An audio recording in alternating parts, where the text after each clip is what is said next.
বোঝার জন্য বলছি, নিরীহ একটা গরিব মানুষ, সে কোনো অন্যায় করেনি, কিন্তু 5 টাকা 10 টাকা ভাড়া নিয়ে কম বেশি কারণে একটা বড়লোক, একটা শক্তিশালী মানুষ দেখা যাচ্ছে ওই নিরীহ মানুষটাকে চর থাপ্পড় মারতেছে।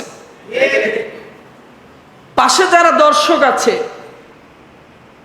তারা উল্টা আরো এই জালেমের পক্ষ নিয়ে ওই মাজলুমের উপরে তারাও বিভিন্ন ধমক দিচ্ছে। আছে না? এভাবেই যুগ যুগ ধরে চলে আসছে।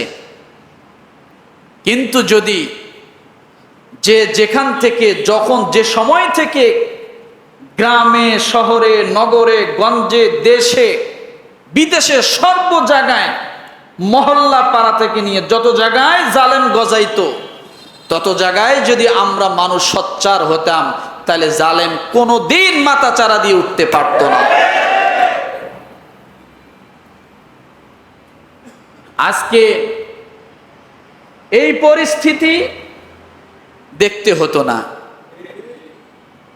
কিন্তু আমরা সেটা করিনি। বরঞ্চ জালেমের পক্ষ হয়ে মাজলুমের বিপক্ষে যে আরো উল্টে পারলে আমরাও 2-4টা চর থাপ্পড় মেরেছি। কিন্তু একটি কথা জেনে রাখেন, মাজলুমের দোয়া আল্লাহ কোনোদিন ফিরায় দেয় না। মাজলুমের দোয়া কোনোদিন আল্লাহ ফিরায় দেয় না। মাজলুম যখন দুহাত তুলে দোয়া করে, আল্লাহ এবং বান্দার মাঝে কোনো পর্দা থাকে না, সমস্ত পর্দা উঠায় নিয়া আল্লাহ মাজলুমের কথাগুলো শোনেন এবং মাজলুমের কথাগুলো আল্লাহ সেভ করে রাখেন। সেই দোয়াই করেছিলেন, রব্বানা আখরিজনা মিন হাদিহিল ক্বরিয়াতিজ যালিমি আহলুহা ওয়াজআল লানা মিন লাদুনকা ওয়ালিয়্যা ওয়াজআল লানা মিন লাদুনকা নাসীরা।